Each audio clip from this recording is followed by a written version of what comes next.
edition. We are delighted to be back. And we sure hope that we will have an interesting discussion this morning.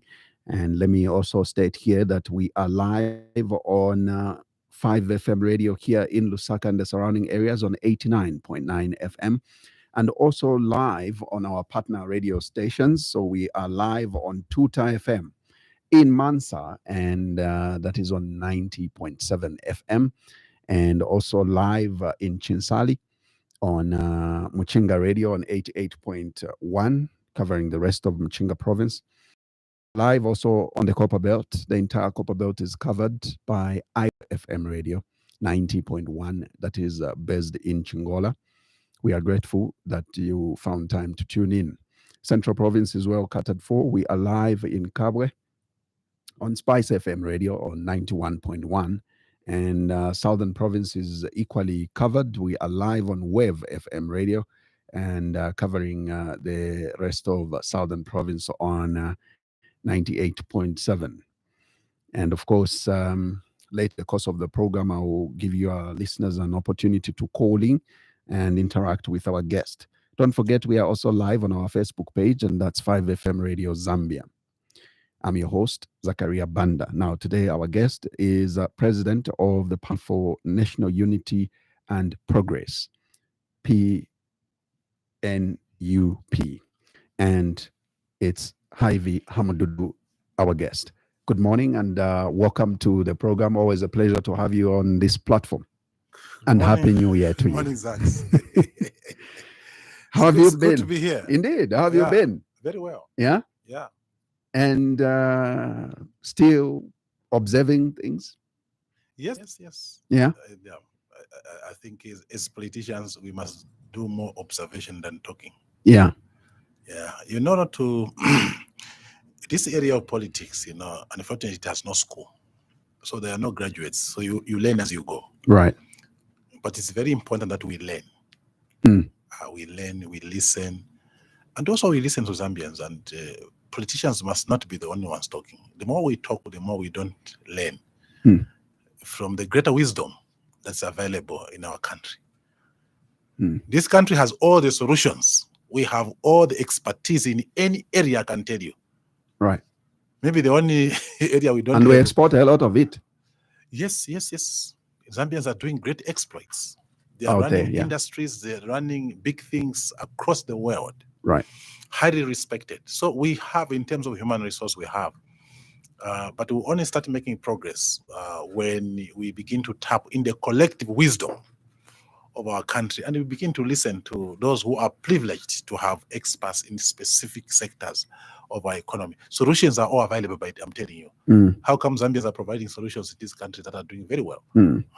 Go to Rwanda. Once in a while, you find the key Zambians in key positions. Go to Botswana. Go to Namibia. Go to South Africa. Even in Europe, there are Zambians doing a great exploits in the area of medicine, engineering, in the area of the economy, which is our problem. Right. Some of our Zambians are the greatest experts in across the world, and they're doing well. And therefore, God has given us everything, the resources, the human resource. Unfortunately, as a country, we are enemies of our own self. And that's why over the years and so on, we are not making the progress that is commensurate to the blessings that this Zambia has in terms of human resource and natural resources. And I'm glad you have identified the economy, which is a big problem that we have as a country and going through. And I must also state to our listeners that other than the fact that you are president of a political party, you are also a former member of parliament, and you're an economist for that matter, and very able guest this morning to discuss everything around Zambia's economy.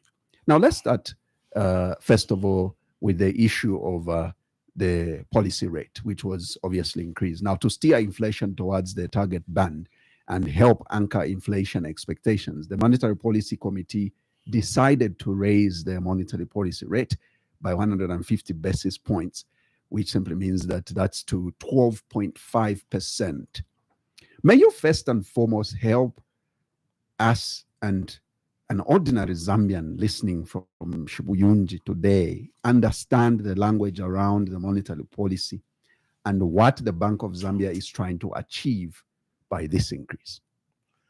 Yes, the central bank, the Bank of Zambia in this case, in our country, has a responsibility to implement a monetary policy, and for good reasons, depending on the situation.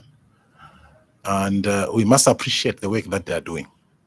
They have been doing good work, great work, and I know most of the colleagues at Bank of Zambia. We have one of the most educated staff complement in a reserve bank, in central bank. And we must pride ourselves as Zambians that over the years we have great Zambians. I know for a fact. And the reforms that took place at Bank of Zambia, where it has trained key economists and key monetary specialists within and outside the country. So in terms of staff, I know for a fact that I know them, and I have rubbed shoulders with them. Right. And I have been alive to the reforms that have happened at Bank of Zambia.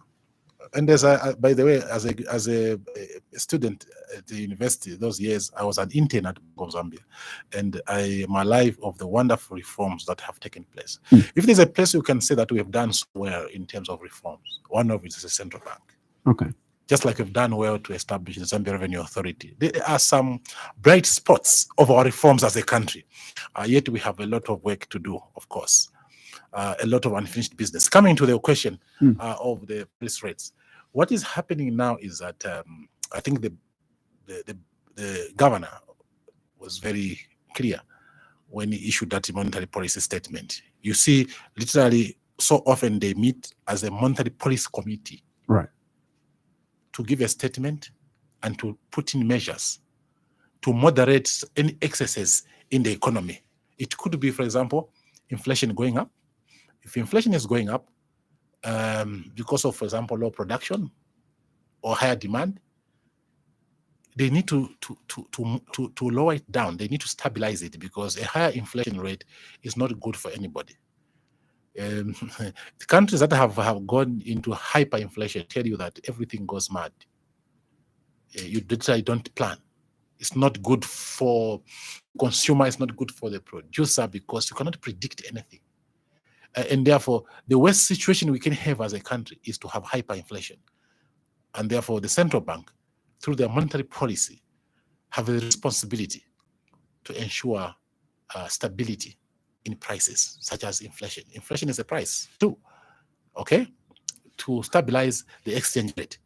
But the monetary policy is not the only tool. There are other tools in the hands of government to moderate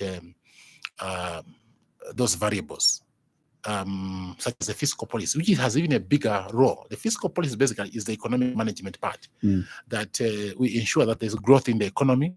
When there's growth in the economy, it goes without saying that inflation will tone down, will stabilize.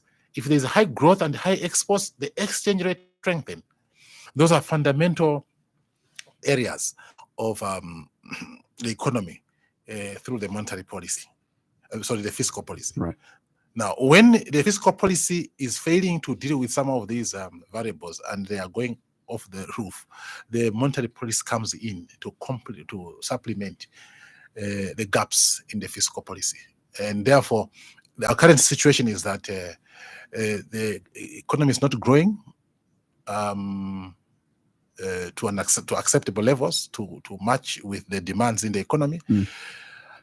And also, it goes without saying that the exports are lower. Many exports has been, from the time this economy was founded, has been copper in terms of the value. And even the exchange rate has been, by and large, supported by copper exports.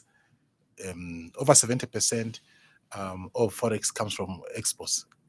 And I can tell you, Zach, that this currency, the Zambian kwacha, right from the pound sterling, the Zambian pound to the kwacha, its strength was derived from copper exports, and it's still the same up to today.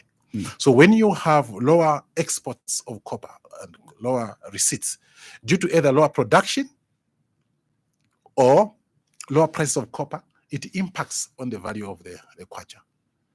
At the moment, if you check the numbers in the last few years, the copper production has gone down, despite a very good copper prices, and therefore the export receipts or earnings from copper are down, and therefore the foreign exchange earnings. So we do not have enough forex against the demand, and we are a highly import dependent economy. We have a very weak industry, very small industry. Most of the things are imported. When you look around here, you can literally start searching around what is not imported, just where we are sitting here. It tells you that you have such an import dependent economy. Just look around here. What is made in Zambia before you even go outside? And therefore, we are highly import dependent economy, and therefore the demand for forex is quite high. And so to match up, to strengthen the currency, we must also dab up and increase exports, so that exports receipts surpass our demand for import. So this is the issue. So at the moment, the central bank has to intervene in the market. One, to maintain lower inflation or stabilize inflation. Secondly, to stabilize the exchange rate, because you need a stable exchange rate. You cannot have an exchange rate going off the roof. You'd rather have little money than to have a credible currency, because once the exchange rate goes up, your local currency can lose value. And once your currency loses value, remember in Angola during the war, how the Angola Kwanza was literally almost useless, or the Zairian money, that time. Even now, the DRC currency and so on, I mean, due to wars and other things. So you as a country, the last thing you have is to have a currency that is weak. If you want to call it useless, then no investor will come, because that is the highest level of instability. And no country will also want to have a high inflation rate, because it's not good for everybody. Whether you are a worker, your salary will be eroded, and therefore these measures have been put in place, and they are painful, because the measures we have put here, the increase in policy rates, is simply that the money has been removed, significant local currency has been removed from circulation. So now we have less kwacha to chase the dollar, so that it can strengthen. So these should be temporary measures. The real solution should be increased production. Indeed, and while you're at it, you sort of obviously giving response to my next question, but I'll ask it anyway, because obviously I've added dimensions and other factors. I mean, Zambians have suddenly witnessed sharp appreciation of the kwacha against major foreign currencies, and despite the appreciation, speculation around whether it will be sustained or indeed it's just a temporal and artificial has continued among citizens, especially business houses. With speculation in place, will it have any positive effect on the economy? Considering there is little or very little or no communication from government in as far as sustainability of this is concerned, and for how long should this be sustained, at least for it to start having a positive effect on the economy? Yeah, well, first of all, I told you that these are temporary measures. Right. The real solution lies in the fiscal policy, that we need to improve the production capacity of our economy. You can't run an economy continuously on this currency manipulation, because they're not fundamental. Remember, 2 years ago, the kwacha had strengthened against the dollar. The strength was propped by offloading reserves on the market. And Zambia, through the central bank, spent over $1.3 billion to support the kwacha. And the money, the reserves ran down, because there's a threshold beyond which you cannot take reserves downwards. And therefore, the central bank literally cried and said, we have run out of forex. Therefore, let's resort to other means. So the issue of propping the strength of the kwacha through offloading reserves from the central bank has limitations, but the money runs out like it ran out. Over 1.3 billion is on record, maybe even much more than that. And therefore, the solution is to prop up production. The mining sector, agriculture, tourism, logistics, retail and trading, ICT, education services.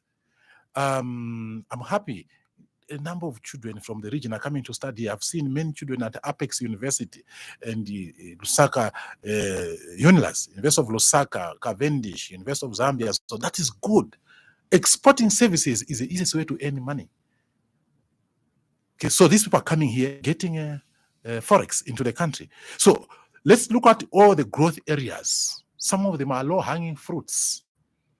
The growth in the education sector was driven by the private sector. So government must facilitate the expansion of the private sector in providing education of international standards to attract students from the region, and we earn forex. If you go now to Apex or UNILAS, you will see a significant portion of foreign students. That is good. I can tell you countries like Britain have made so much money through services. One of it was education. People paying fees and so on, money in accountancy, in business studies, in MBAs and so on. We can now begin to do that. And therefore, my brother, is that the manipulations of the exchange rate by central bank, there are limitations. And the real solution lies with those who run the real economy, which is the fiscal policy at the Minister of Finance. I can tell you I have a budget here. They can even tell you that I'm not shocked that we are in these problems, because the allocation of resources in this budget does not promote growth. These budgets we have been running over the years, including the current one, is more of a consumption budget. Numbers don't lie. I have it in front of me here. So what growth can come out of such a budget, which is laden with the consumption expenditure? 50% personal emoluments in government, and then social spending. You go to the Ministry of Community Development, you have social cash transfer, 4 billion, okay? And then in the same ministry, we have public sector pension fund, no problem. This is people's money, 3 billion. And then you have food security park in community development, 1.2 billion. What is this money doing here? You already have 4 billion for the poor people. You understand? Eh? And then you go to CEC, which is an enabler for entrepreneurship, for people to get into business and create value for the country, create jobs and growth. You put 300 million. And you put 1.2 billion and 4 billion in food security park under community development, and yet you have farmer input support program support here, and then you have which is about 8 billion. Nothing wrong with that. And then you have food reserve about 1.6 billion, and we have no clear marketing agents in agriculture, and you put 1.2 billion in the food security park. So we need expenditure reform so that the money begins to go to production areas. If there is no production, the central bank will have to go for draconian measures to maintain a quota. If it means reducing monetary circulation, money supply in the economy by even 3/4, they will do that to maintain the sanctity and the credibility of the exchange rate. Right now, there's no money circulation. That's the impact of those measures by the central bank. So that there is little money chasing the dollar. So would you then safely say they seem not to be understanding between the central bank and the Ministry of Finance in as far as, because I mean, if this is going to put a strain on the central bank, like you put it, yes, in trying to maintain the kwacha and obviously add sanity to it. And yet we are consuming more with the budget. I mean, then it seems there is a disjoint in understanding on what should be done with the economy. Exactly. So it goes without saying that the management of the fiscal policy must be improved. It's quite weak, and in what this budget here, the budget is basically a fiscal policy. A budget is the pronouncement of the fiscal policy. Fiscal policy is also called budgetary policy, and how you prioritize your budget determines whether you have growth. And when you look at this budget, there's no growth here. By numbers here, there's more social spending than growth areas. And the central bank now is saying we are under pressure. I think we heard the central bank governor saying the economy is overheating. So he's saying, colleagues, do something. But see, they don't have power beyond the monetary policy. And many people think that central bank is the one responsible, for the exchange rate. No, they can only moderate. It's like a woman in the kitchen, she can only cook what is there. You will have to produce enough from the farm. So the producers in the farm, the garden, are not bringing enough food in the house, and therefore the woman who is a central bank who stabilizes will only cook 1 meal a day. That's what central bank is doing. They say, okay, fine, since we don't have enough food coming in the kitchen for us to sustain our living from day to day, we only have 1 meal per day. So the solution lies from the fiscal policy that brings value, that brings food inside. I mean, the fiscal policy. And our fiscal policy has been weak over the years, I can tell you. The last time we had really a serious fiscal policy, you can even say it's in the one-party state of all republics, of all governments, where we had serious support for farmers, and we are seeing farmers growing. Despite the war of liberation in the region, there were serious things. Industries opening, go to Ndola. It was a hive of opportunities and activity in terms of production. They were producing inputs in this country for the mines. Today, you get a tender for the mine, and you are on a flight to China or South Africa to go and buy inputs. So you get a tender, you are exporting, you are exporting jobs. That's how this economy is a shell. When you look at the NIP regime, we go to Kafue here. We were producing our own apparel, our own clothes through cotton. You go to Kabwe. These were hive of opportunities in terms of value addition. So Zambia had reached a point where they could make our own clothes. Doctor suits made by Syrians were made in Zambia, and we were exporting suits in Europe. We had a brand which was international. Today you go here in Cairo Road, you are buying suits, you are even proud to wear suits from Italy and so on. We were already there, making our own suits because we have land to grow our cotton. The Munich textiles, the Kafue textiles, these were huge industries supporting the value chain from the farmer, and therefore money was flowing back in the communities. The Ginari in Gembe, okay, the Rint company. Yeah. So we had such an economy. I can tell you, I wish we had not destroyed everything. We should just moderated, invited investors to augment, sell some equity, literally to break these companies. We could have been somewhere. And so that's the kind of economy we have. And therefore we need to restructure our economy. There's a way that history always... We need a huge, my brother, we need a big, a very pragmatic economic restructuring plan. There's an argument that, history always repeats itself. I mean, is it possible that we can resuscitate certain industries like the clothing, for example? But also there's a debate because the time that you are making reference to, we didn't have this Salaula industry today. And now there is debate that you can't bring back that because then, the competition is huge because Salaula brings quality as opposed to what we should be able to produce. Do you know, when you go for Salaula, you get what you want. You get what you ask for. So you want to wear Salaula, second-hand clothes, than to have your own clothes. And there were deliberate decisions at that time that you could not allow so much Salaula in the country. Right. So you have to make those decisions. Rwanda has just made that decision. Do you know who imports most of the cotton from this country? The little cotton, it goes to Rwanda. And they are making local clothing there. So you have to make a decision. You cannot eat the cake and still have it. So we have to make a decision. So if you allow Salaula, so Salaula is a textile. What are you doing to the farmers? The jobs. Kafue was a net employer. Kafue textiles. By the way, textiles are labor intensive. Wherever you have textiles, like you see in Mauritius. Tell me, does Mauritius grow cotton and so on? Which is has a heavy textile industry. They import cotton. So a textile industry is labor intensive. And that's why in Kafue, in Kabwe, there was zero unemployment during Kaunda. Just the Kafue textiles and nitrogen chemicals of Zambia could absorb all the workers. And people used to come from all over the country into Kafue to get a job. So when you support the textile industry, you are making your own clothes. You are supporting the farmer. You are supporting logistics. Money is flowing in the rural areas, and you are creating jobs in the urban areas. I told you last time, if you want to create jobs in the urban areas, you start from the rural areas because they produce raw materials. If you want trade kings to grow big and export quality goods, you must grow enough fruits for them to make juice. Today, Trade Kings imports concentrates to make juice.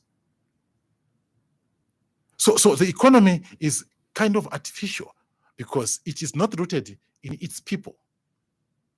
So these are policy issues, and therefore it's high time now, after having learned from history, from UNIP, the good and the bad from UNIP, the good and the bad from MMD, the good and the bad from PF, and now UPND, we must now find the best balance. So the fact that you've made reference to budget, even the current budget looks so consumptions. I mean, are we likely to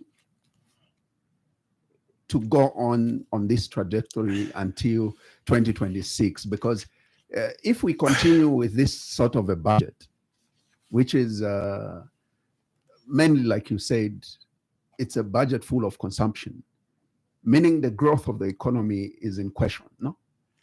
I can tell you, when this budget was being presented, I was depressed. If you hear, I think you have been inviting me here. I never came to discuss that budget because I see a repetition of a problem.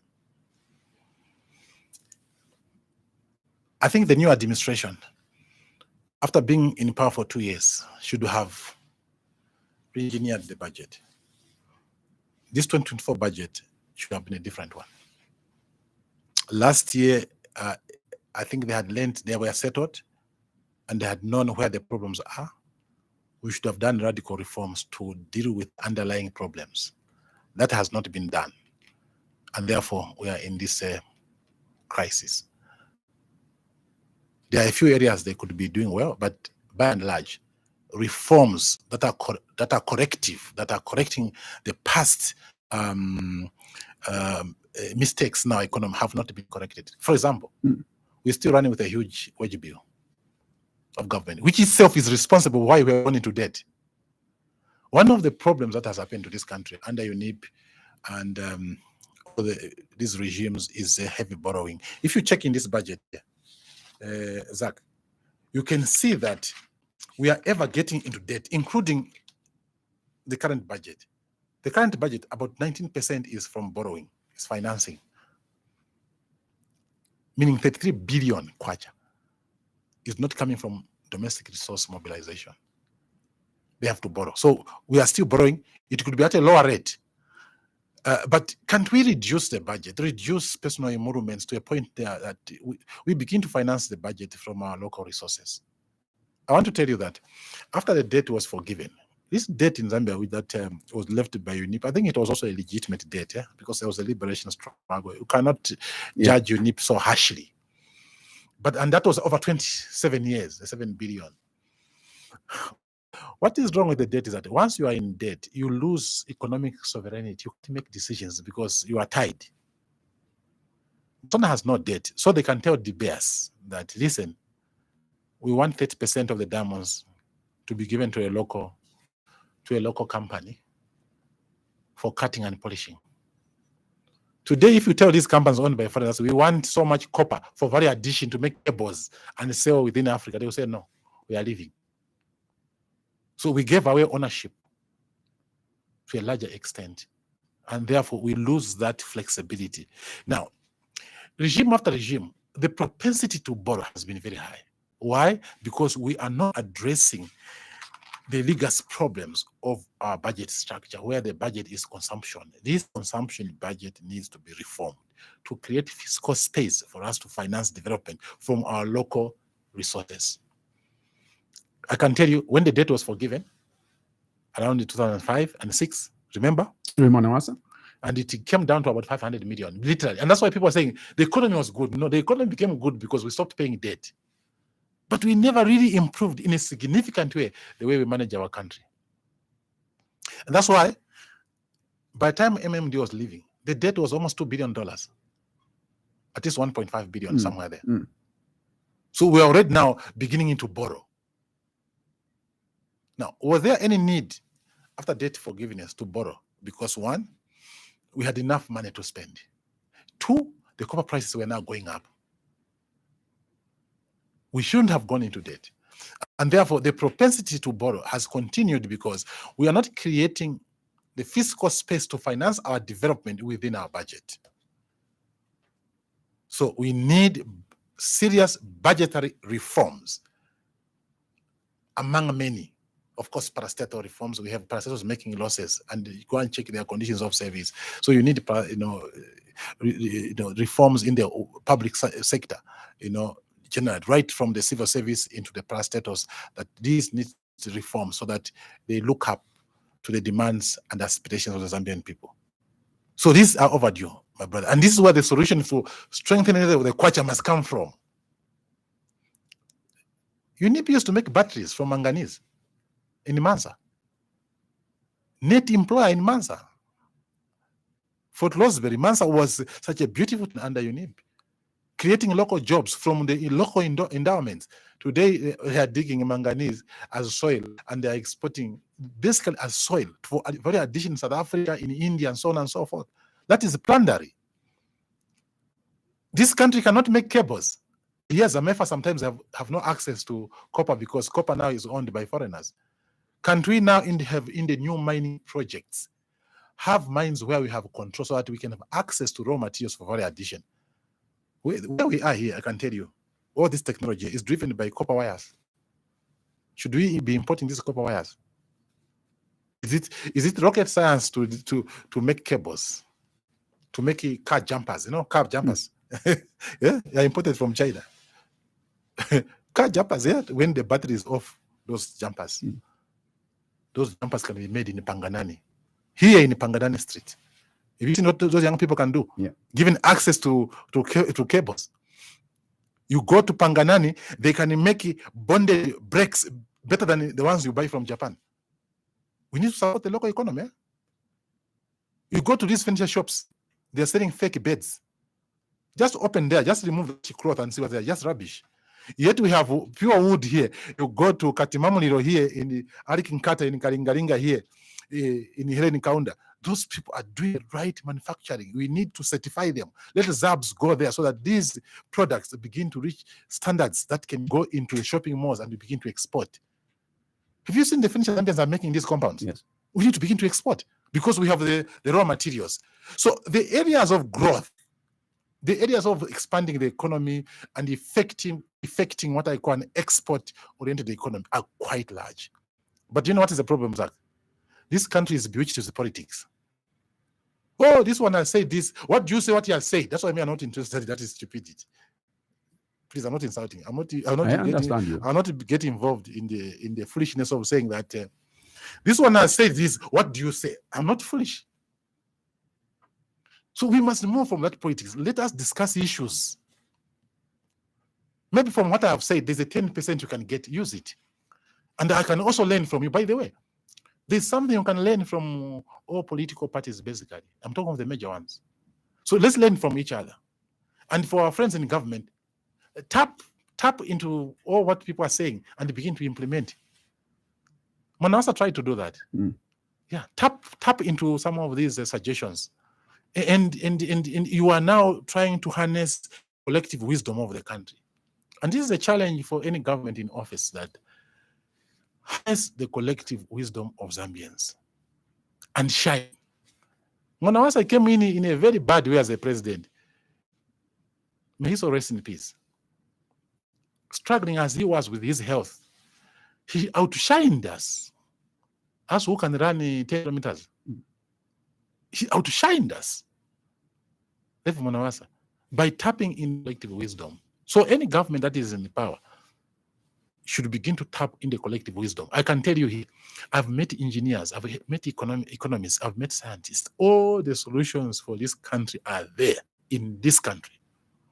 But we are involved in corrosive and toxic politics of basically power play. That there is no country which has developed like that. And we're not concentrating into interrogating the solutions. And the solutions are there. The parliament must get involved into policy debates, not in by and large jokes and that fiasco, that it's like a casino. How can a parliament become a casino? You understand? If you want to laugh now, just open the parliament TV. Not that the people there are wrong, but we have just Lost direction. embraced a bad culture of toxic engagements and discourse. I can tell you, colleagues, let's respect one another. There's nothing to be saying, oh, UPN this, PA for that. What? No, let's talk about issues. Let's talk about the issue of the agricultural sector. And I know that this sector has continued to suffer the effects of climate change. Currently, we are trying by all means to respond to the dry spell. And this dry spell is beginning to give anticipations of poor harvest, which eventually will translate into high cost of mealie meal and hunger, basically. So what can Zambia do in this case? I mean, climate change everyone is here, and we need to remain as an agricultural country by all means. That's our. First of all, Zambia is agricultural. Yeah. And it has been, it is, and it shall be. Because of that agriculture, we can shut up this climate country. Change or not. Yes, we can shut up this country. This country, 70% of our people live on agriculture. And one of the reasons why poverty has continued in this country, unemployment has continued in this country to increase, inequality has continued to go up, is because we have a very weak agriculture sector. So the sector that is housing the majority of our people is producing lower value.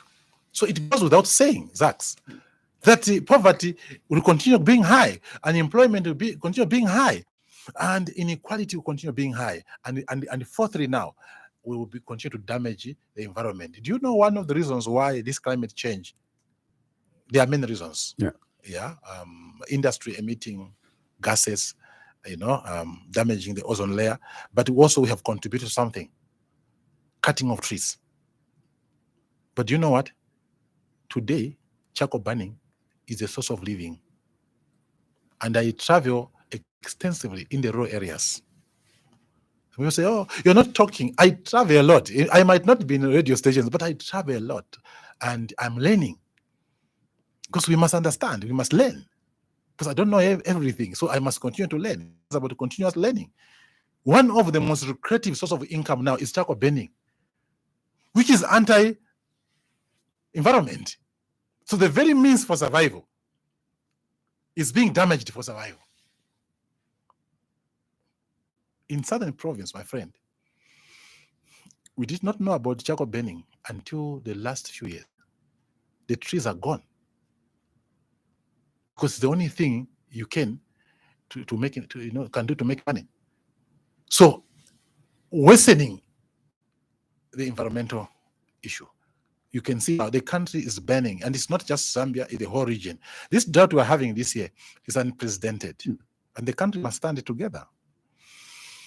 Let's not point fingers to each other. Let's now talk about the solutions, because we're already here. It's pointless just talking about who did what. It's about where do we go from here, isn't it? That is the main issue. Is irrigation the way forward? Irrigation, of course.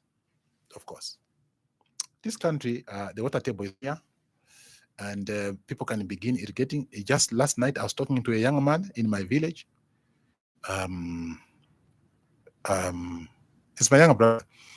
This is a guy, very interesting, who left school in grade 9. He put a bore in a field, ordinarily which he was using for maize, and now he's growing vegetables all year round. What he wants now to put a 5,000 tank.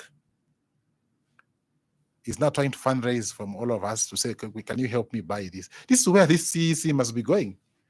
To support a young man who did a borehole using his own money, and he's growing. He's now growing 1,500 cabbages that are right now being irrigated, and the tomatoes. You're talking of almost a 5-hectare field, and the system can't see him. That's how weak our government is. So whom are you financing? Move around and finance those who are already working and create jobs. Now, meaning that it's possible to begin irrigation using groundwater in this time. This will be very bad, and God forbid that this drought does not repeat into next year. I can tell you, this is the worst time we have ever been. I don't remember this kind of drought in my living memory. The last time we had this kind of drought, I don't know whether it's 1981, where we saw maize for the first time. My late father said, should we just ban this maize? This drought is unprecedented. The country must stand together to find solution. This is not time to politic. Let's now talk about the solutions. And I can give you one of the solutions. Which is? While we are talking about irrigation, while we are waiting for the rains, when it will be, whenever, there's a food crisis. And we are entering this season on the backdrop of low maize availability in the country. When you look at Western, the greater part of Western, literally, if you go to Sioma, Shangombo, Sikongo, it's not things, man. It's not things. If you go to Southern Province, you go to Eastern Province, now it's coming to Central. Now this drought has reached even Kowa Belt, the whole Lambaland, and even Northwestern, which had good rains now. In the last 2 weeks, there's not been raining, although they have some quite good harvest. So it goes without saying that we'll have a food crisis and the people have no money. And then you have a monetary issue. So what do we do then? And this is, I'll talk very slowly on this one. My suggestion to government is that you have this CDF they're talking about. Government in the next 2 years suggests that they seize those micro projects and deal with issues of access to money. Launch an ambitious what I call cash for work program across the country. In all the 1,800 something wards, Zax, we have in this country, I think 1,800 wards, right? Employ at least 1,000 young people in each ward, okay? On some stipend. Someone like in Lusaka cleaning the street, these dirty streets, working on the drainages, making concrete roads in the compounds here, like to chase cholera in this country. Everywhere in each of the wards, there must be public works where the younger people must work for cash. Even if they end, for example, a 750 kwacha per month, and they will not be working every day, because if you pay them 1,000 or 2,000, you will not employ many. At least if there are two youths staying together and each one is getting 750 per month, they will have 1,500 in their, in where they stay, and they can buy food. Because right now the biggest problem is the money to buy food. Not only that, the markets now have no customers. I was talking to somebody this week at Sorez Market, which was really a buzzing market. Not Sorez Market, you see that market there. I was very shocked what she told me. This marketeer told me that in a month, she sells things only for 70 kwacha. Now, so even the markets are dying. So we need to product this. We're not saying increase the budget. The same CDF, just put it on cash for work so people can access money to buy food. In fact, cash for work has more credibility than food for work, because food for work requires a lot of logistics and it's highly corrupt. Cash for work, use e-money. Cash for work across the country. All the 1,800, whether it is in Kaputa, or it is in Kazungula, or it is in Sioma, or in Chama, wherever. Let people, whether it is in Kazemba, let the people now begin to work for cash. So that one, our population can have cash in circulation at the lower levels, the grassroots economy. That will support the micro businesses, including the markets. They will be now buying power. Do you know what will happen? That lady in Sorezi, who is selling 70 kwacha for the whole month, this time she'll start selling for 3,000 and she'll maintain the family. So not everyone will go for cash for work. The marketers will remain there marketing, but there will be this buying power in the community. If you go to, say, Mutendere here, or in Kanyama, in each of those wards, you employ 1,000 youths, earning 750, meaning you'll be pumping in 750,000 into that ward. That will have a ripple effect for micro businesses.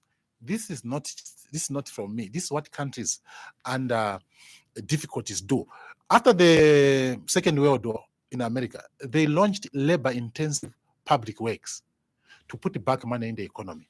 We're not saying increase the budget. Don't increase the budget. We already have inflation. The same CDF.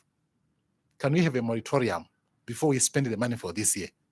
Push it for cash for work. I'm telling you, for example, I come from Monze, which by and large was, can say, a better place in terms of the economy. My friend, things are not good. It's not things. The cause I'm getting from my village and everywhere, and the people who know me across the country, I'm asking for 50 kwacha. We didn't eat last night. I'm asking for 100. We didn't, even in Lusaka here, I meet a security guard. Last night we didn't have food. So we need to create a way of pushing money in the grassroots economy. We are saying now, CDF in the next 2 years. You can do it for 6 months. The second and the third quarter, which are really the bad ones. The 6 months, let's have cash for work. So if we do that, you will have pushed the 5 billion into the grassroots economy, and it will have a ripple effect on the marketeer, on the transport, and so on and so forth. Because while we are going through this tough period economically, and now we have a drought, our people have to survive.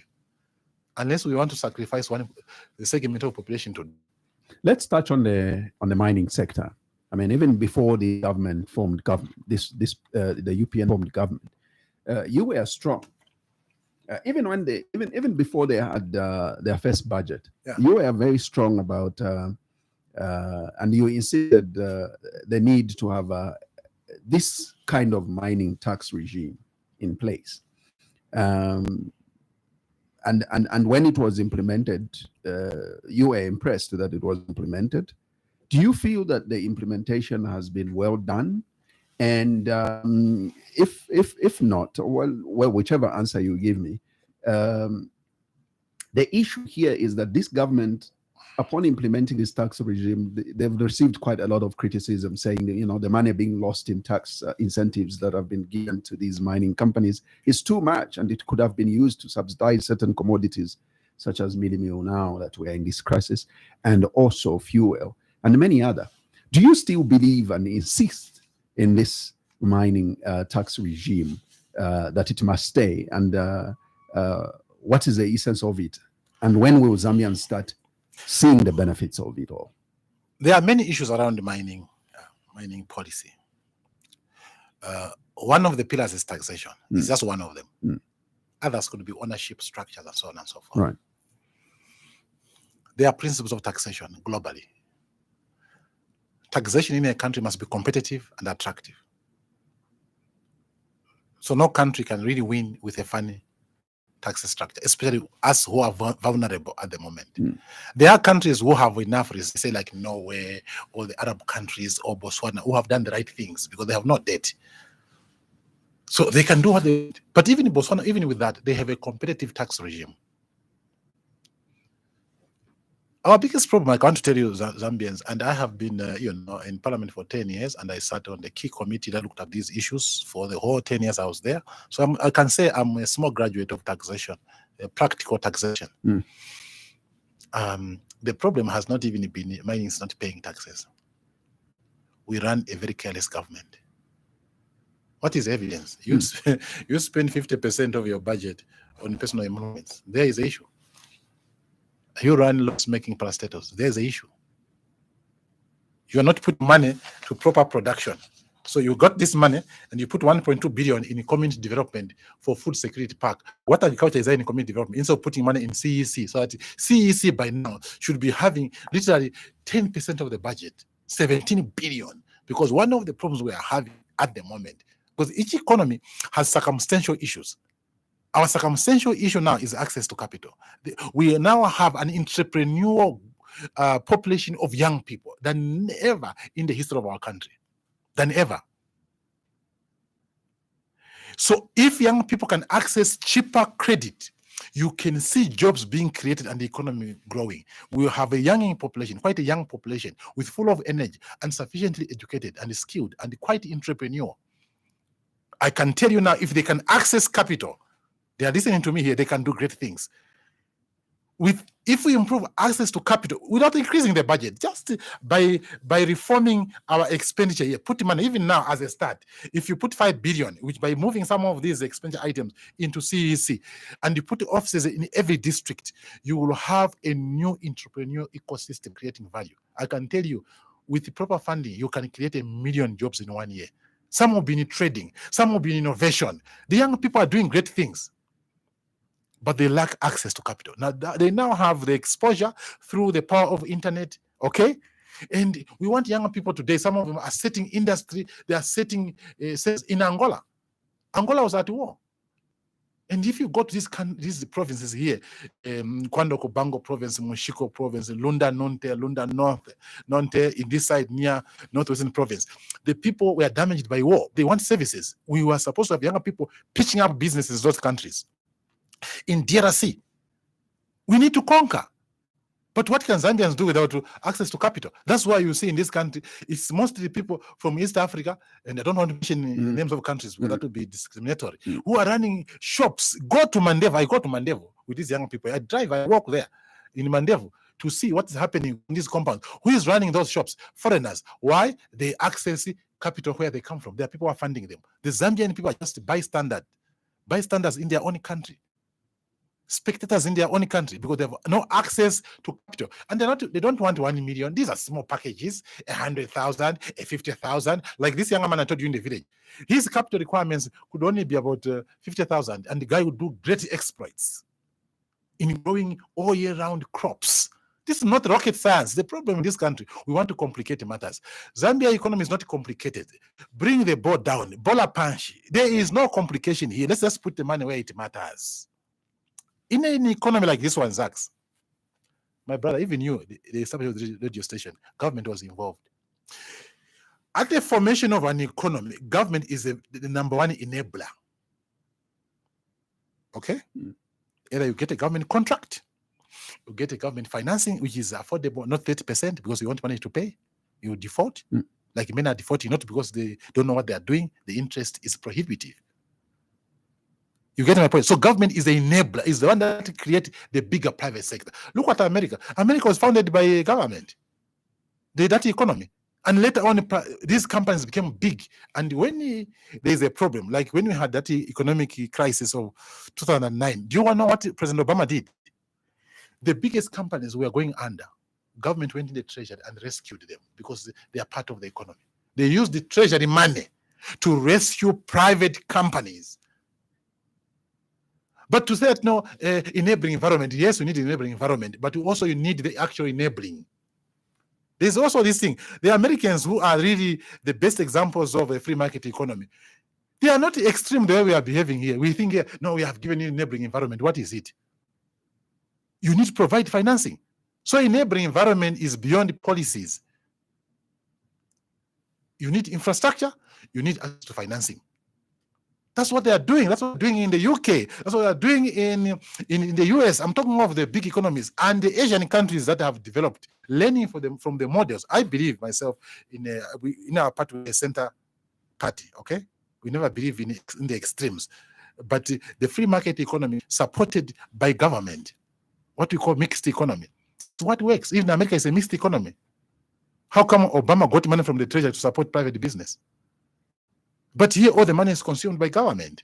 Misplacement of priorities. And this country is overdue, in fact, for huge and pragmatic reforms. Even now, I can advise the government, go on recess. We can't continue on this wrong path because this trajectory, we have been in this before. It can't work. How come poverty is not reducing? How come unemployment is not reducing? How come inequality? By the way, now Zambia has become the most unequal country in the world. That is the most dangerous thing ever. We are now as an unequal country in terms of income, the way South Africa was under apartheid. So this country has economic apartheid. So what you saw in South Africa, people frustrated in the compounds, is what you are seeing here. That's why you are seeing junkies. Because many people have been left behind. And then we are mimicking without leaving anyone behind. No. This budget has left everyone behind. The majority behind. Let's not just use words. Can we put our money, our mouths? So together, I was telling to my member of parliament, Honorable Wamunyima, and we meet oftenly in parliament, raise the following issues: add value. Don't go to parliament to just start arguing, to doing politics. That parliament is not paid by any political party. It's paid by the poor people in Kalingalinga, in Kanyama, and Chawama through their taxes. That parliament you see there, where they must discuss issues of our people. You get my point? Now, in the mining sector, not to lose our thoughts, is that taxation must be competitive and attractive. And there's evidence that when mining production goes up, there is a huge multiplier effect on the economy. This is scientifically proven. Logistics will improve. You understand there? The other businesses will start, to go up, the restaurants and other service providers, because now there is buying power being remitted in the economy through the workers who are getting jobs in the mines and suppliers. So there is a multiplier effect in the economy. We saw it in 2008-9 there. You could see when the copper price went up, and Zambia had become number one copper producer. By the way, in 2009 and 10, I was chairman of the budget committee. Zambia had surpassed Congo because we had a very attractive fiscal regime.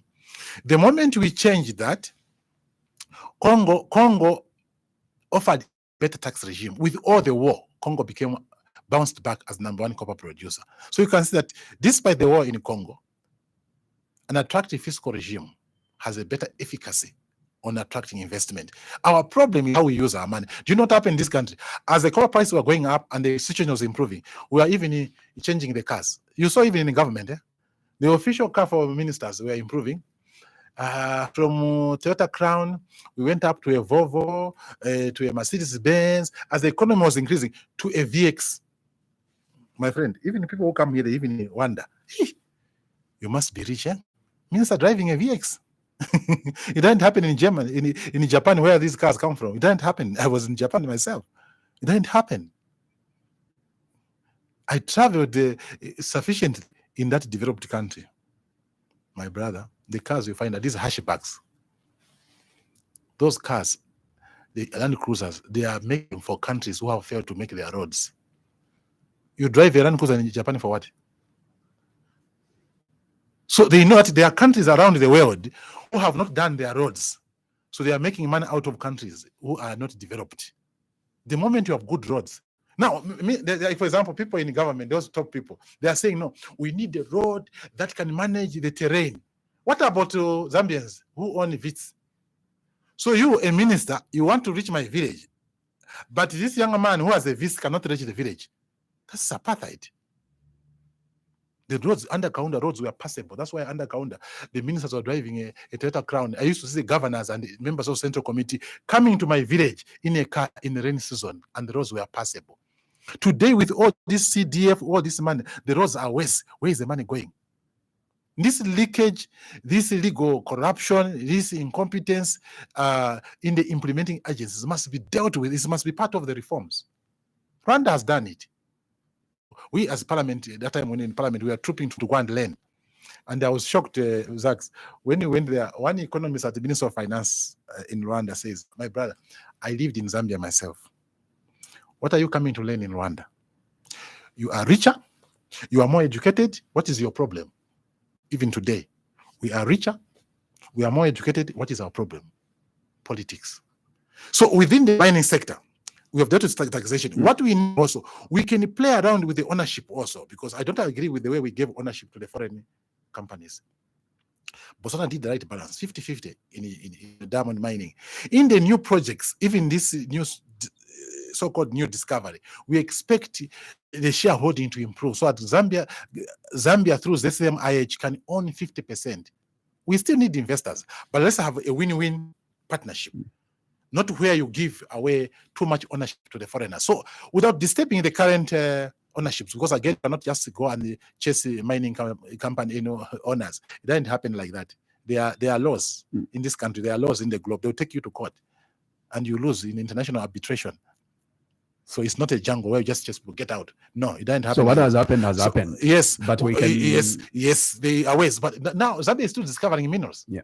So why don't we now, from exploration license, make it clear, put legislation that in the new discoveries, and by the way, why is government giving licenses to foreigners? Why can't ZCMIH own all these exploration license, which is the first license to own a mine, and then invite someone with money to work together? You have the exploration license, you have the money. Can we explore?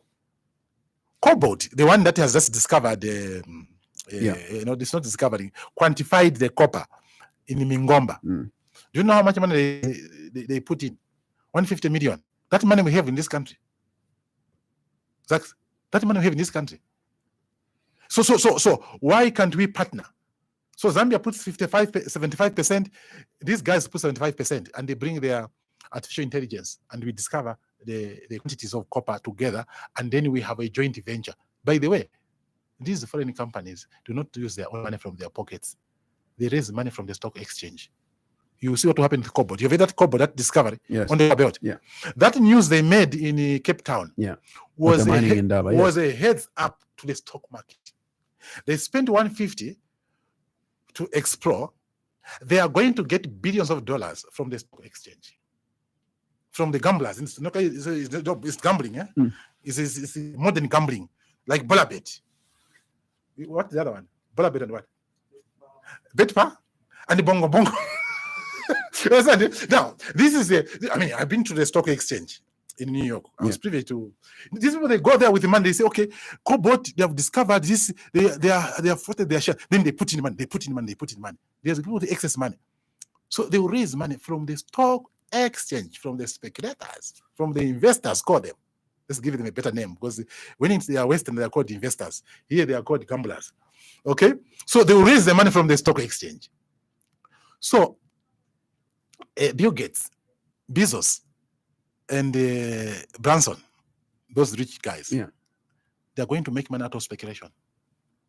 The current wealth now is made through speculation.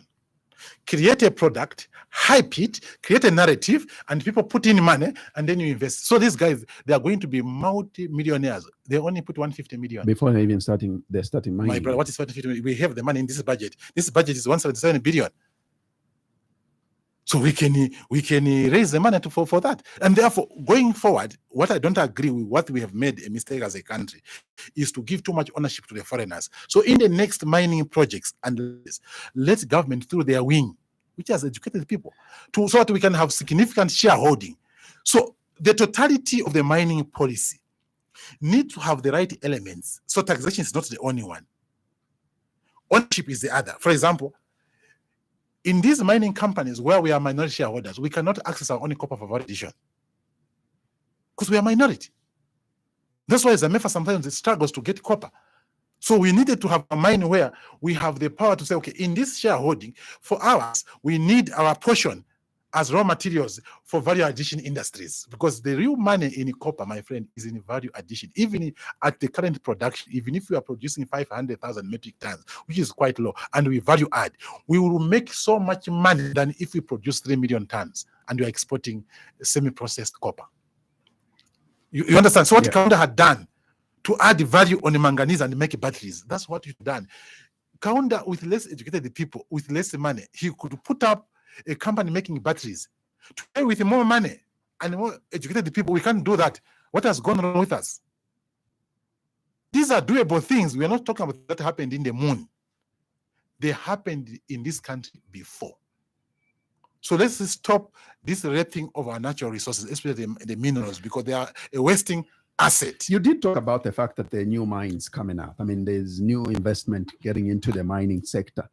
That in itself rings a bell that there will be new demand for energy. Yes. And we are struggling. We are struggling energy-wise, but also the sector is not lucrative enough for investment. We are struggling. It's all about policy. Let me tell you. No government works through policy. The job of government is policy, directing where money must go. Money comes through taxes. It's sometimes an easy job, as long as you apply the right thoughts. Dangote, the richest black man, he opened the Dangote cement there, and he put an inbuilt power station. So why are you allowing these mining companies to not to invest in energy? Dangote, which is basically mining, because you're mining the rock, isn't it? And then you're making cement. They have an inbuilt power station. I hear they even have access power, which they also lend to the council. Yeah. So why can't we, in this situation where now hydropower is compromised due to this drought? I can tell you that if this drought repeats, our hydropower production will be really down. Why can't we encourage all those new projects like this biggest mining coming? And that's why we must have control, that they invest also in a power station within to augment the operations, power supply, because the people running barber shops, they need the power more than the mine. Them, if the power goes off, they are starving. Mining companies could have reserves. So while they are renewable sources like solar, good, but not 100% reliable, you know. And this is my young man was telling that he is using solar for irrigation. At night, it doesn't work properly. The best time to irrigate is in the night. In this, now he's supposed to irrigate in the day where water is hot and is burning the plant. The best time to irrigate is in the evening, so that when we have lower temperatures and then the water works with the plant. But then the solar, it goes. So solar, while it's important, it might not have the efficacy, and we have to tap into it. But what did Dangote do?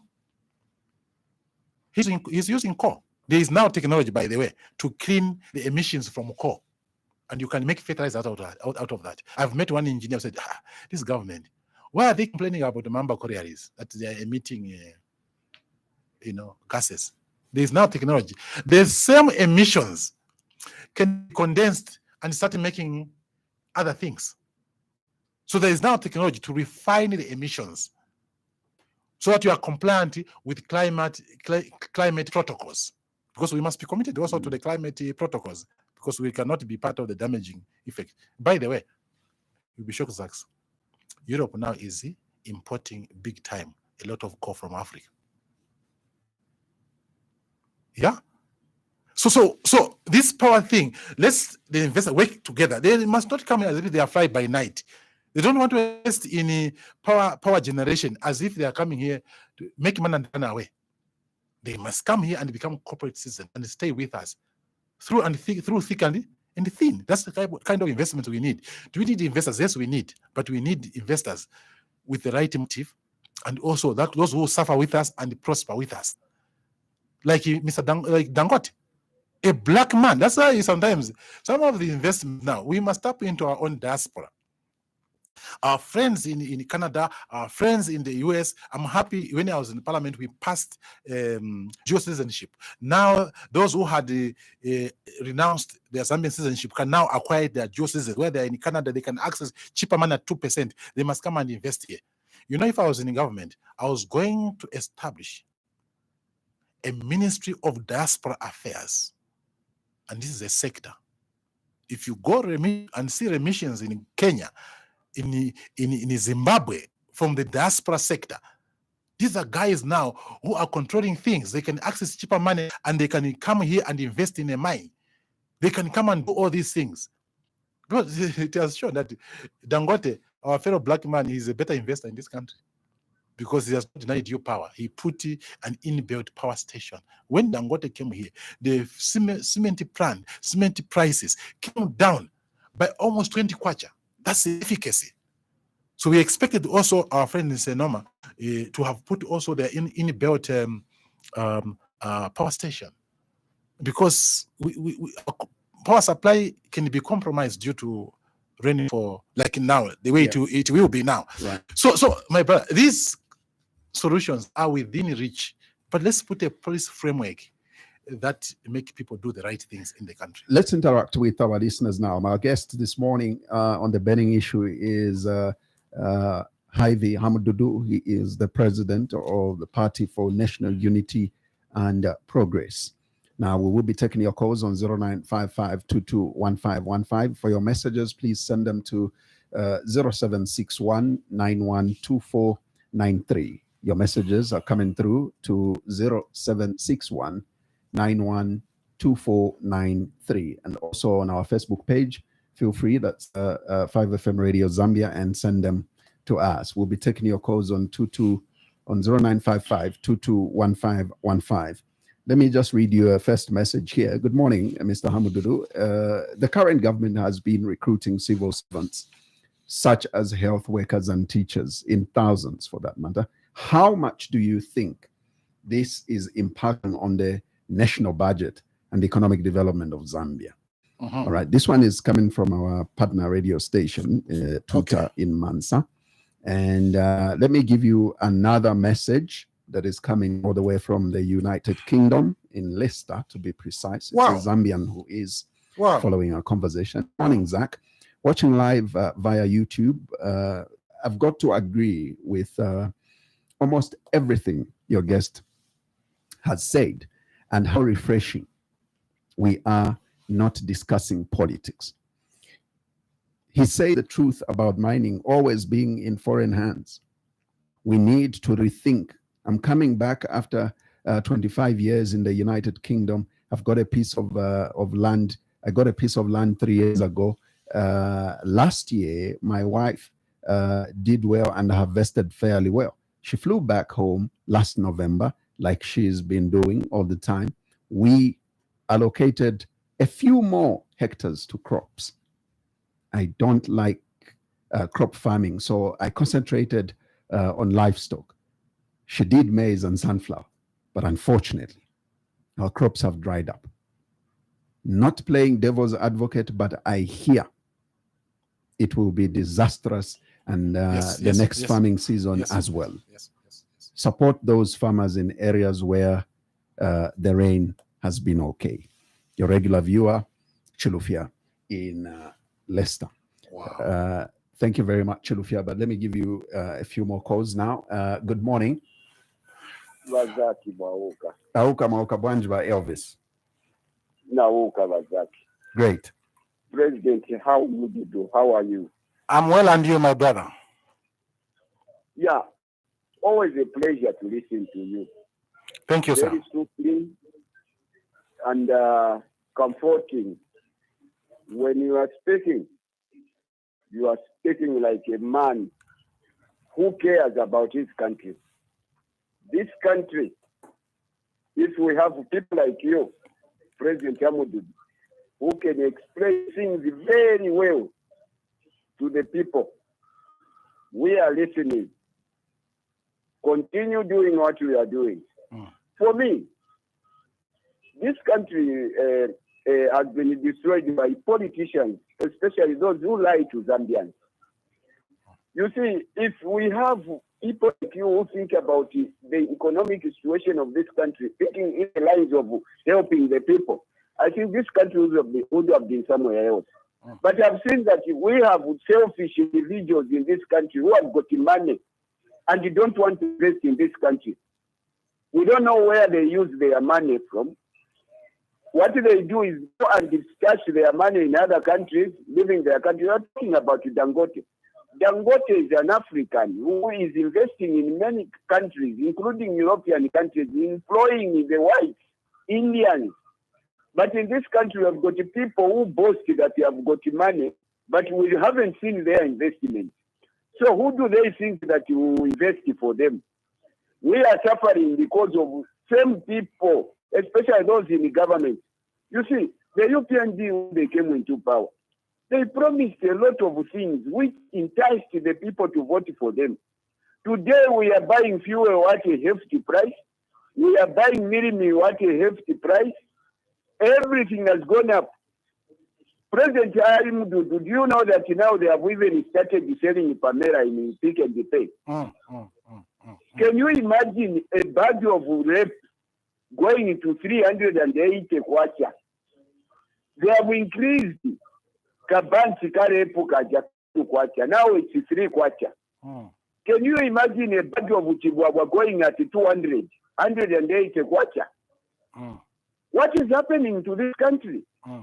We are very shocked that in this era, we can be buying Pamela in Pick and Pay. Where have you seen it, President Hamududu? This government, President Hamududu, told us that when they come, 10 hours they are so neat, 14 hours, the dollar will be at 5 kwacha. Milimi will be at 200, fertilizer will be at 250 kwacha. Milimi will be at 50 kwacha. But today, what are we seeing? They are blaming the previous government. But when they were in the opposition, they told us that they have got a plan. That is why they campaigned on the basis of reducing commodities. Today, when we talk about it, they tell us that Kabia ni mukulima, go and farm. Don't be lazy. We have been doing that for a long time. Look at the mines. Since the UPD came into power, they have been negotiating with those who want to invest in this country, while we, the owners of these minerals, are suffering. Look at Luapula, where I come from. We have got so much minerals there, sugilite, we have got manganese, we have got everything in Luapula rivers, but yet this is one of the poorest. You need to wind up, Elvis. I'm winding up, Zach. Yet Luapula is one of the poorest provinces in this country. Look at the road, this Tuta road, how it is. I don't know if there are MPs there. Luapula has been confirmed to be one of the poorest, while we have got rich natural resources there. What is happening? President Hamududu, continue working for the people of Zambia. Inanga mwaimina wa Hamududu. Oh, thank you, sir. Thank you. Thank so we need a strong opposition, Isaac. We need strong opposition to make sure that we flush out this government which has troubled us. Thank you very much. Thank you very much, Elvis. I've got a couple of messages coming through, and they're coming through fast and furious. Let me get one from Turkey. This one is from JOJ, who says, morning, Mr. President. Morning, Zach. Mr. President, what do you say about tax holidays? Don't you think it adds up to the problems we are facing? And also the tax holidays, do you think they add to why there are more bids from the East and West? And don't you think we will have some consistencies if we go with the bids? Because there is a video from a certain news broadcast, and in the same video we were warned to be careful about the bids, because there are many countries that have actually gone down in the same lane. So as a president, what would be your take on that, and on the fertilizer as well? So we're from Turkey. Oh, thank you. Thank you very much. I don't know if I need to give you more phone calls, but let me give a couple of them, because so far we haven't had really questions, but mostly are comments. But then, good morning. Morning. Mwasebenza bwanji. Tasebenza bwino kai mwasebenza bwanji mwandani.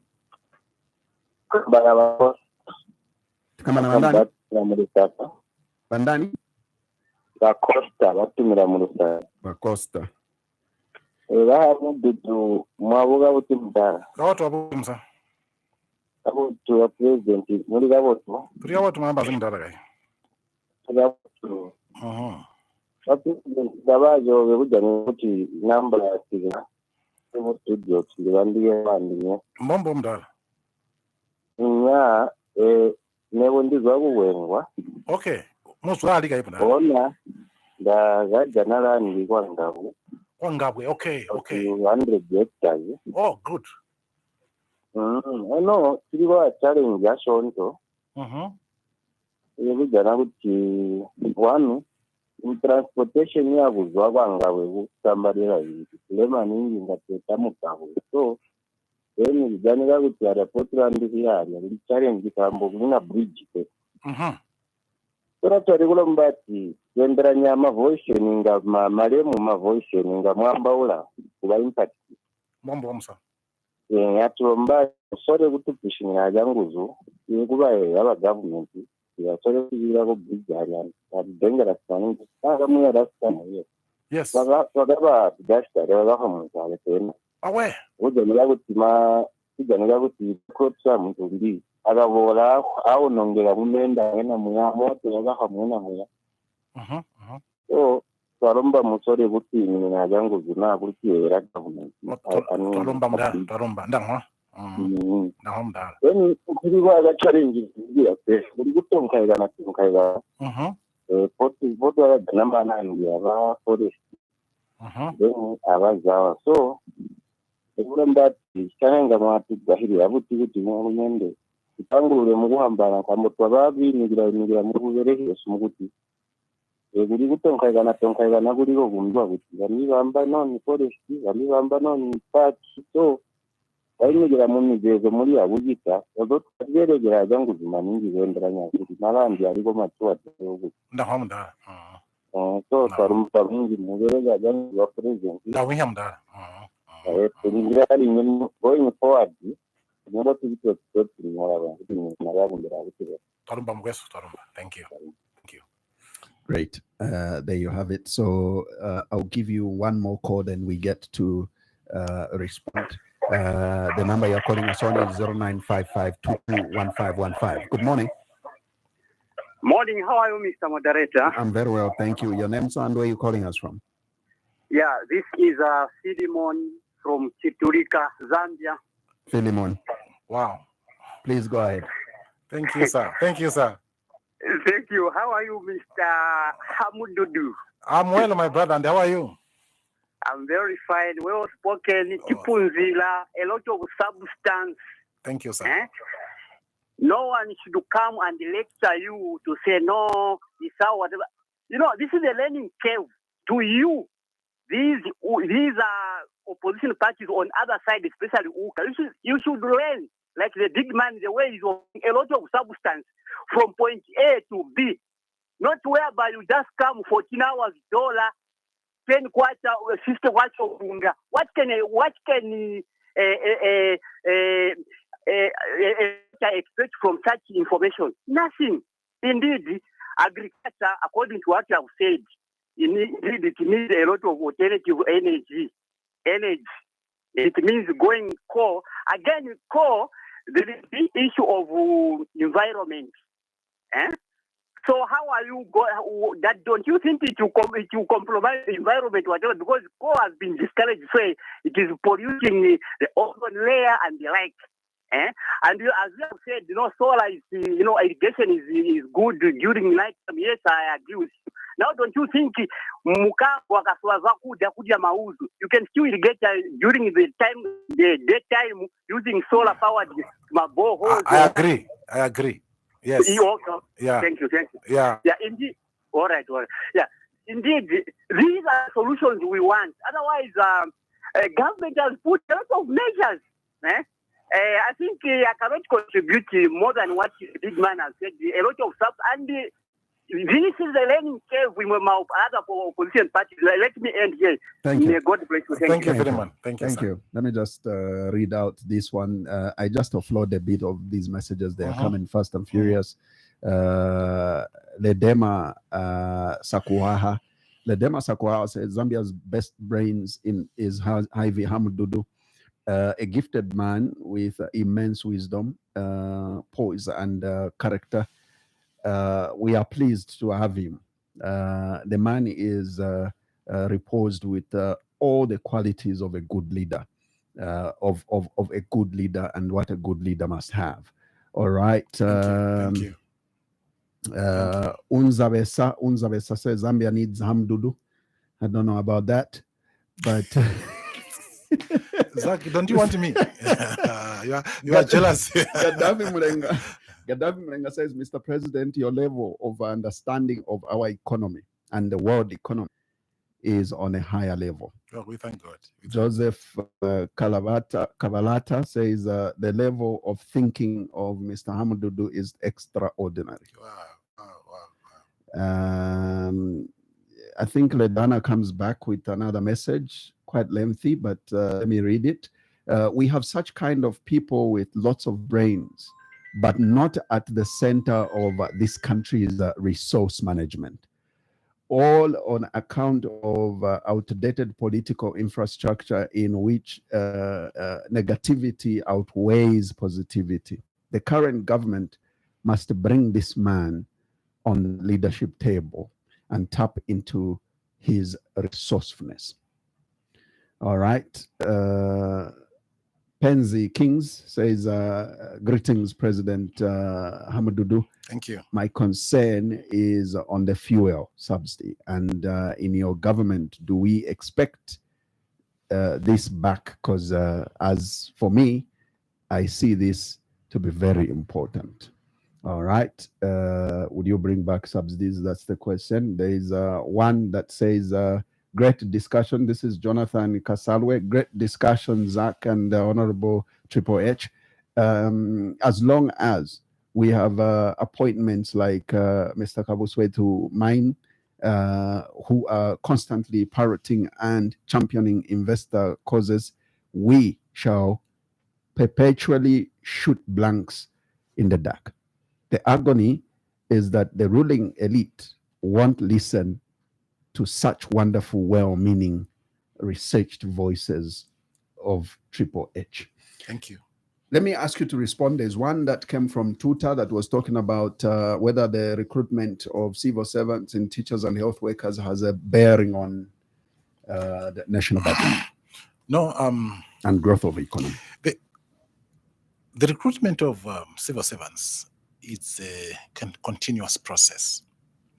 Some of it is replacement. Some of it is the population is growing. You have more schools, you have more health centers. Right. And therefore, it goes without saying that you need more public servants. Yeah. At the grassroots level of public servants, the teachers, the nurses, the other health workers, extension workers in agriculture, security men, whether it's police and so on, I don't have a problem. The problem of the huge wage bill is expensive bureaucracy, where the top echelons of government are sucking more money that is meant for service delivery. So you have a top-heavy government in terms of expenditure. So the grassroots, the teachers, they're not consuming as much as the top executive. In fact, you need more teachers, you need more nurses, and you need less executives. But they are doing nothing. What are they doing in these places? So we have such a top-heavy government with the heavy trappings, traveling, workshops, all manner of expenditure which is avoidable. And this is the money that is supposed to go to improve the teaching in our schools, that is supposed to improve the health services in our health facilities. That is what's supposed to improve extension services to help the farmers cope with climate change. Do you know that today, in terms of health workers, the extension services per farmer, we have the worst scenario. When we grew up under Kaunda, at every school, there was a veterinary officer and an agricultural extension officer. That's why we had such progressive agriculture, crop rotation, adaptation. So the farmers also need knowledge to cope with the emerging issues such as climate change. Even with this climate change, agriculture must continue. So to adapt to irrigation, it requires understanding. So you need extension services, you need financing. And that's why we are saying we need to restructure the budget. And this is what even our colleague from Leicester says, that you need to support our farmers, that with the climate change, which is a reality now, we need to use other methods of irrigating than just rain-fed.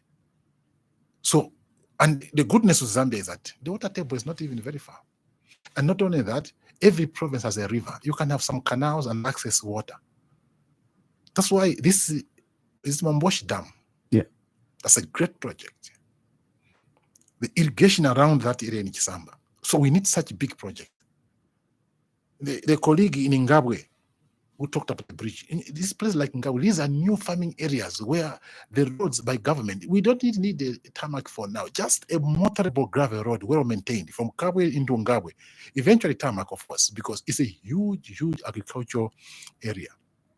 And putting the bridge to go across, I know what's happening there. It's a fertile area good for livestock, good for crop farming. So there are new areas. Now, what's happening with the government? They want to go and invest in new farming blocks. They are living farming blocks where people are already farming. Let's start where the farmers are already farming. Those are the traditional farming blocks that must be improved. And the cause for Costa in Ngabwe is on point. Put that bridge, improve the road, because they need to access market into Kabwe, into Copperbelt, into Congo, and so on, because marketing is key, Zachs, to develop agriculture. Without a market, farmers cannot sell. So market access is key for agriculture. It's not just fertilizers. You need fertilizers, you need access to financing, you need infrastructure to access markets. And you have heard now from the people on the ground. And I also agree with the Elvis, politics. There's too much politics in this country. In fact, it is a big problem in this country, is politics. It has become poisonous to the development of this country. It has divided the country, it has divided the people, and most of these people who like politicking, they are just fake. When they go to church, they pretend that we are brothers. Come on Monday, they are different animals. What kind of animals are these? Who change like chameleons? We are Zambians, we each other's keeper. That's all. Whether you work in government today, tomorrow, that's not the issue. Let's have cordial dialogue that advance the country. So this politics has become the biggest undoing for our country, because we are not getting each other. And we are spending more time politicking than to discuss issues that advance our country. Our colleague from Turkey, is it JJ? Yeah. JOJ. Yeah. Tax holidays. Yeah. You know, the mines, most of the legitimate taxes are still there. Mines are supposed to pay corporate tax. Mines are supposed to still pay mineral royalty with a different formula, which is the general practice. So the issue of tax holiday must be explained. It is not true that the mining companies are on tax holiday, because taxes have not been suspended. Are you in a position to explain? I'm just explaining to you. Yeah. Corporation tax is still there. All you need to do is to close the loopholes of when everyone talks about mines have been given tax holidays, tell me which holiday. What are they talking about? For example, the mineral royalty has just been adapted to how it operates globally. Okay? So by and large, the mines are not on holiday. The only thing is that we need to improve our tax collection. Where there is no capacity, we must outsource capacity, so that they stop what you call insider trading, where the same mining companies are the ones who are supplying. And then they play around on declarations. So you need to catch them. So that has to do with capacity as Zambia Revenue Authority. Bring experts to ensure that there's improved taxation. Because, see, the issue is that we are in a vulnerable situation. If you are going to put a very adverse tax regime in the mining companies, it will dry away investment, and this is going to just collapse because of the debt we have. And that's why debt is not good for a country, because it removes your ability to maneuver. Botswana can say anything. They have the money. They have no debts. Norway can say anything. They have no debts. So there are circumstantial situations. So our situation is so bad that we are owing, and therefore we cannot chase away the little investment. Then the economy will go down. And these investors, they know. I mean, business is not charity, it's a fight. These people are shrewd. They want to make profits, and they know your weakness. You owe. So if we pull out, the economy will collapse again, of course. You understand? So we shouldn't have gone into these debt levels, and that's why we must stop borrowing, reduce the government budget, so that you will live within our means by cutting unnecessary expenditure. You have shut down. Can I show you? Can I I show you, for example? You have shut down the 2024 budget, and I think even the budgets before this, and yet you are one of those economists that had huge confidence in this Minister of Finance, and you expected that he would lead a team that would not come up with budgets that are consumption. Let me explain. Economics is not politics. Some of the reforms at the macro level are correct. Unfortunately, the benefits will come in the long term. This economy in all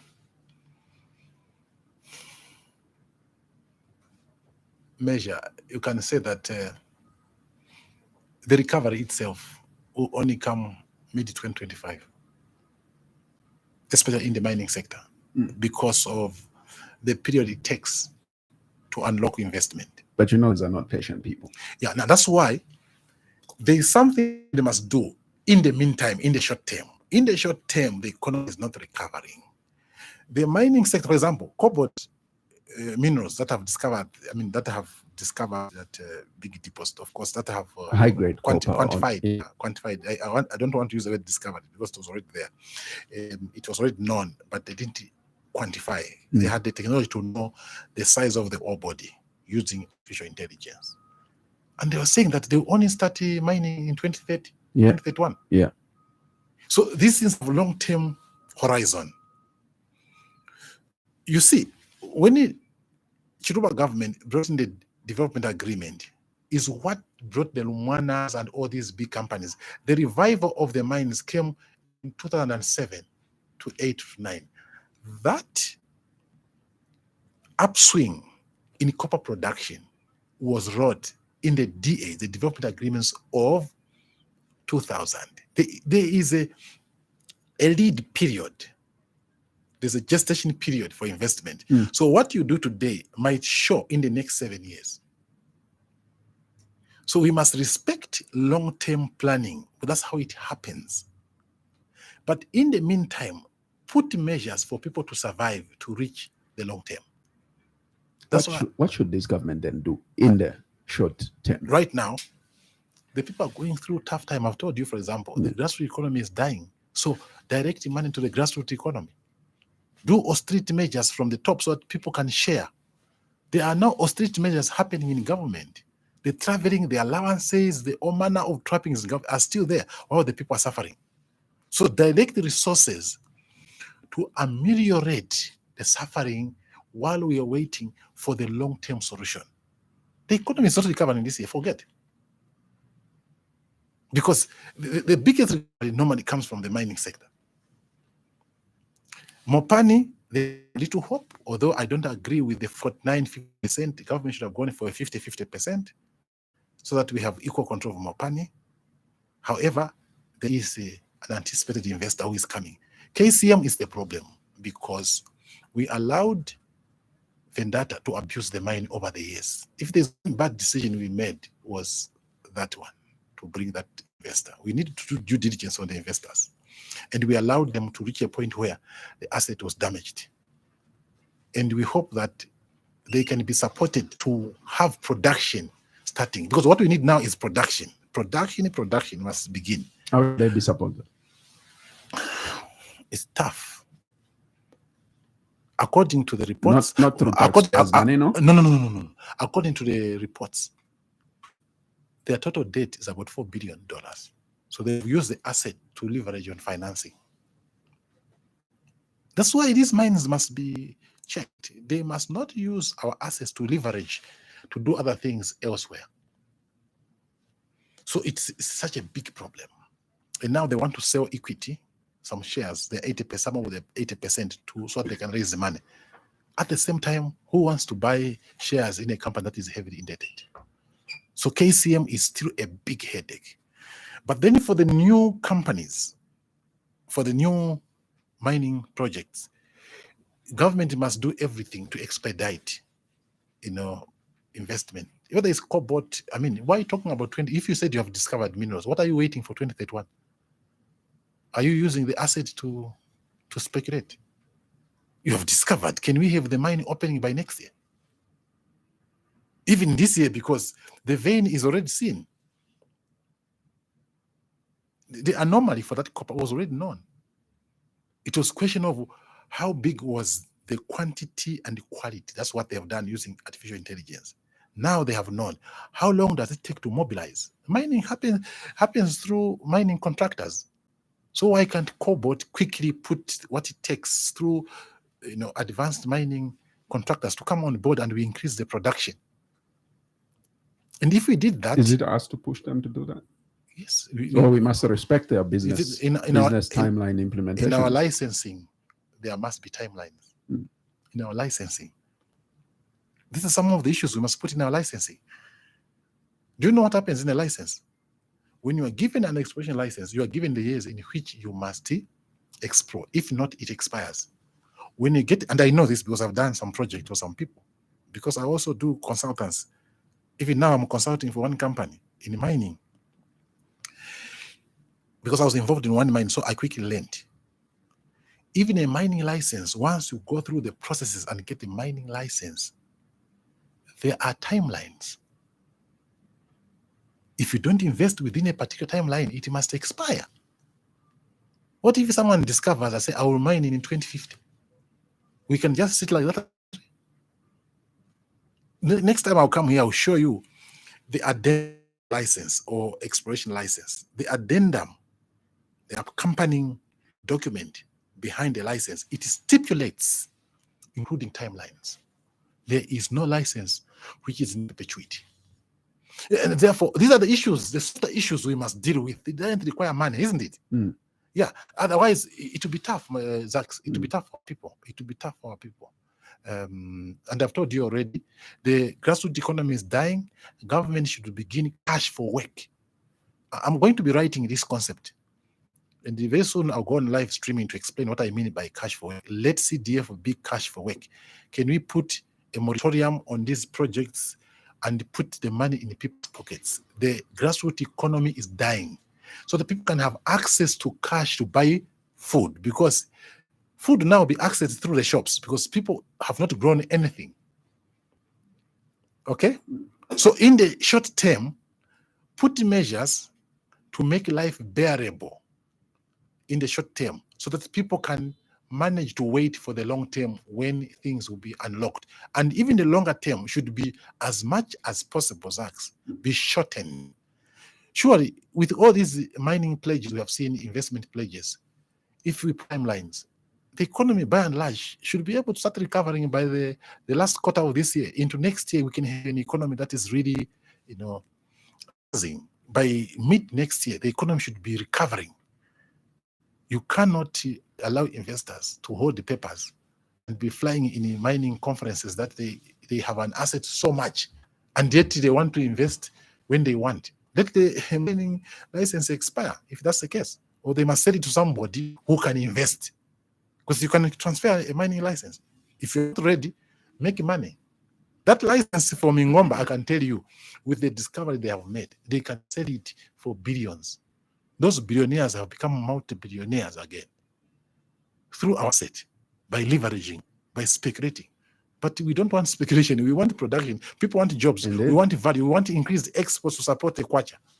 Indeed. Yeah. Let me exhaust a few messages as we come to a close. DC Mate Wabo Kwalela sent a message on Facebook and says, I, speaking as Lozi to that Tongabu, Wandate, Mwamba Masimpetata. What is he saying? Go Hamududu, Alimui, Mwamba Masimpetata, Twalumba. Hope one of these current government officials, they are listening to your wisdom. Again, I have just observed that you Zambian politicians, you are the same. I know. You're same as water, either dirty or clean, it's still water. I refuse the words like that. Even HH used to talk nice words like that. But when he is now in office, he changes to the extent of telling people to stay in the village and not come into urban areas. Now, in rural areas, there is also hunger. Too much. Where can people go? So trusting you politicians, it's like putting oneself in ICTU, or I think he meant ICU or something. It's on a risk because you change more than chameleons. What is his name? So only God, when He comes, What is his? that's when What is his name? Poor, What is the name for that fake guy? That's poor people will rejoice. What is his name? His name is Dimate Wabo Kwalela. Ewe wamene we mate chakuti nikakunata wena aluzivi. All right, so I think we've sort of exhausted everything. John P. Pondala says, good morning, Zach and Mr. President Hamududu. You are articulating issues very well, sir. My only concern is that I don't know where your party officers are here in Mandevu constituency. Kindly give me a call, and he's left his number. No, please give me his number. Yeah, you've got a potential follower there. But as we conclude, first of all, let's talk a bit about your party, because this normally is what I should have started with. Mm-hmm.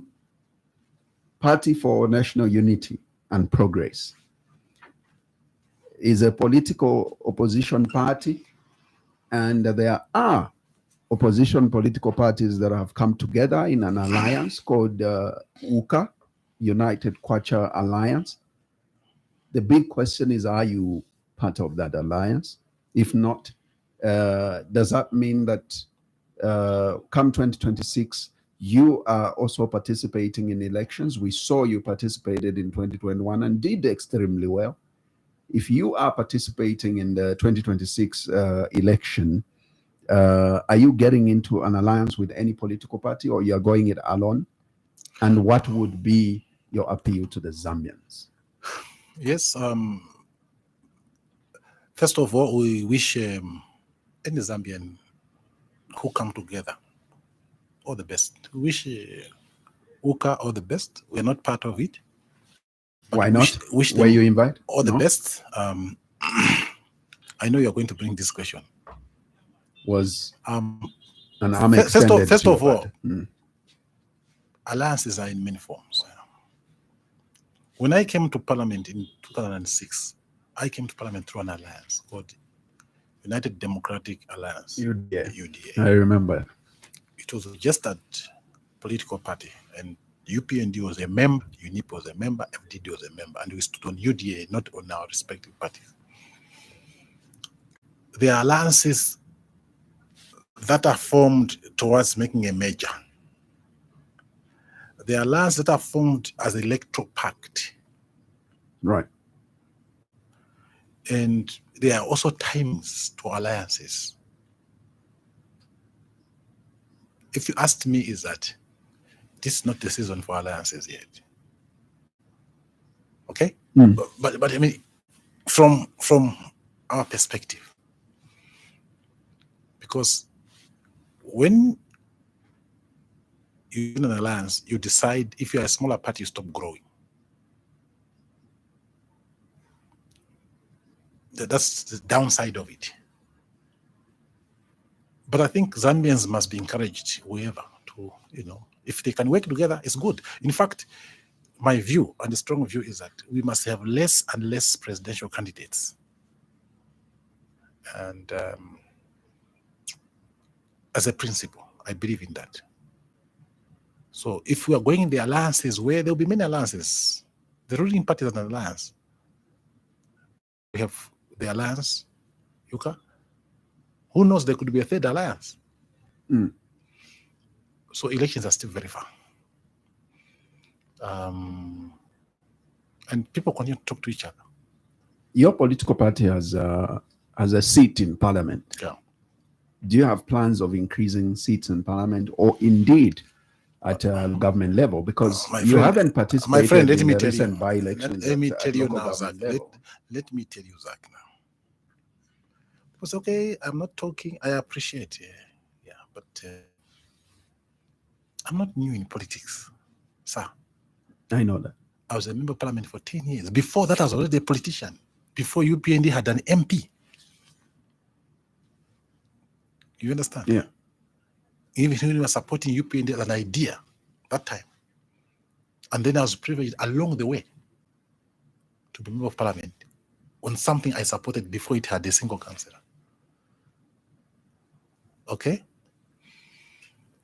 So I believe that political parties must, number one, to improve their manifesto and to grow in membership and structures. That should be, for me, the preoccupation of the political parties. Is that what you are doing as a party? Of course. And you are saying that if I'll be on the ballot, can we get more seats? Of course. We have got evidence. We won. And you see, if you check the results for Narolo, the MP won a bit the next person by 3,000 votes. If you see some MPs like for Sioma, he won basically by 600 against an independent. If you check the MP for Congo, he won by basically about 600 votes against the opponent. So if you check the gap of our MP against the next opponent, this was quite a huge gap. So the issue of getting more MPs, people are coming now, approaching us to stand on our ticket. Quite good politicians. So I want to encourage you, Zach, that don't think that we are just a small party because we are not talking. We might not be talking on radios, but we are there on the ground and we are talking. We are improving our offer. The next time we unpack our manifesto, yeah, just wait and see.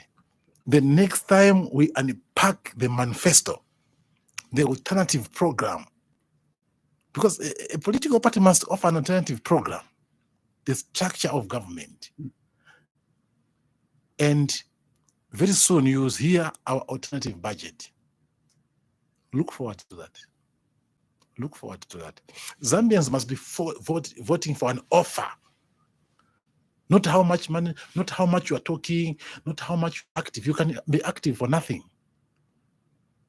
And these young people now need solutions. Wait for our manifesto. Wait for our alternative budget. Everyone will be rushing to us for an alliance. I'm telling you, they'll be looking for an office. All these alliances, they'll be looking for us because we are very serious. But we create our own brand.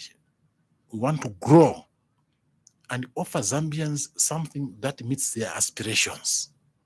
What I've given you here is a very small bite. Small bite. Already, I'm sure you are impressed, isn't it? And I'm asking you, Zach, you have interviewed the people here, isn't it? Many. And I'm asking you now a question. If all these people that has been interviewed, they stand, including myself, whom would you vote for if you're a Zambian? I'm sure you vote for me. So it goes without saying that if I stand, I should win the next election, the national elections. Well, from the look of things, from the feedback, people believe you. Yes. So, and you start from there, humbly, start from there. And we will do everything possible. Going forward now, you see us very active because people said, when part like UPND won elections, within the first year you are opposing. What are you opposing? They must settle down. Now, the second year, I've now read their budgets. They are now going to their fourth budget. You can now see the fault lines. Time has now come for us to interrogate their programs. And now you are hearing us more, and you hear us even much more because we have now evidence of the fault lines on which we must provide checks and balances. So for now, Zambians, you will hear us more. We will offer this government credible checks and balances and very strong checks and balances. No malice, just issues. And this is a political party who must prepare for the future government. You Zambian people, prepare a next government. And this is the government. And this is the party. One of the credible parties you can consider. Of course, we are not angels, but we are one of the political parties that stand for the best interests of Zambians in terms of the alternative offer. You know, if I was in Europe, I was going to be a president already. Now here you don't want what is good. Yeah? I'm asking you. Where are you found? How can people reach you? Yes.